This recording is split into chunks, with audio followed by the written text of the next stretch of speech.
আমি ইদানিং শুধু হাঁসই দেখছি, আমার এদিকে আসা পড়ছে প্রায় সময়। আমি বিকাল দিকে এদিকে আসি, আর এসে মাঝে মধ্যে আমি দেখি হাঁসের পাল। এই যে দেখুন, বিশাল এক হাঁসের পাল।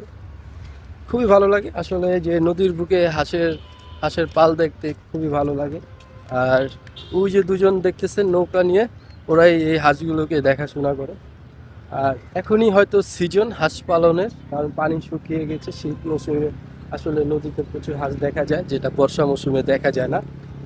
আর বর্ষা মৌসুমে হয়তো হাঁস পালন করা হয়, সারা বছরই পালন করে, হয়তো বা নদীতে না করে, অনেকেই করে, আসলে এরকম ভাবে দেখা যায় না আর কি। যাই হোক, হাঁস অত্যন্ত কি লাভজনক একটা ব্যবসা, খুবই ভালো লাগে।